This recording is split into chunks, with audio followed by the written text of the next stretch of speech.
ہمیں اپنے آپ کو پازیٹیو، جب آپ پازیٹیو سوچیں گے تبھی آپ پازیٹیو کام کریں گے. آپ گھر سے نکلتے وقت یا کسی سے ملتے وقت نیگیٹو رہے تو آپ کوئی اچھی بات بھی کر رہا ہوگا تو بھی آپ بولیں گے نہیں یہ تو غلط سوچ رہا ہے، اس کے کوئی اور اس کا مقصد ہوگا.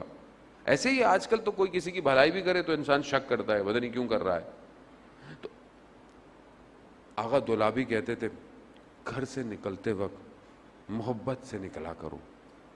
اور وہ اتنے بزرگ ہو گئے تھے تو کہا ابھی تک میری زوجہ میرے جوتوں کو سیدھا کر کر مجھے گھر سے خدافظ کرتی ہے. کیوں؟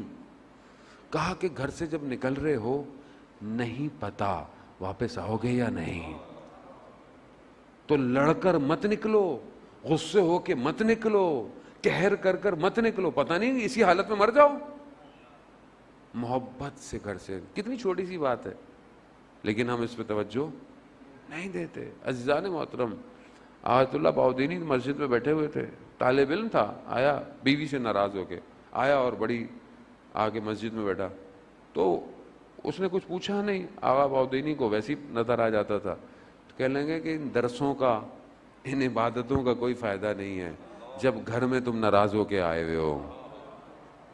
اب کتنی سادی سی بات، تو سادی سی ہے لیکن یہی سادی سی بات ہوتی نہیں ہے آدمی سے. رجب علی خیاط شخص کہتا ہے کہ میں انہیں لے کے جا رہا تھا درس پہ، میری ڈیوٹی ہوتی تھی. میں نے کہا میرا بیٹا میری بیوی شدید علیل ہے، بہت بیمار ہے، ڈاکٹروں کی سمجھ میں نہیں آ رہا کیا بیماری ہے کیا ہے. تو انہوں نے کہا کہ ڈاکٹروں کی دوا سے کچھ نہیں ہو سکتا. تو کہا کچھ تو آپ کریں. کہہ رہے دعا سے بھی کچھ نہیں ہوگا. کہا کیوں؟ کہا اس نے تمہاری غیر موجودگی میں تمہارے بچے کو، اس کا بھی بچہ ہے لیکن اسے بہت غلط طریقے سے مارا، اس بچے کی آہ نے تمہاری بیوی کو بیمار کر دیا. تو کیا کروں؟ کہا بچے کو کچھ کھلونے دو، چھوٹا بچہ ہے، کھلونے دو، چیزیں دو، پھر اس کو ماں کے پاس لے کے جاؤ. ہمیں پتہ ہی نہیں ہے ہماری پکڑ کہاں ہے زندگی میں.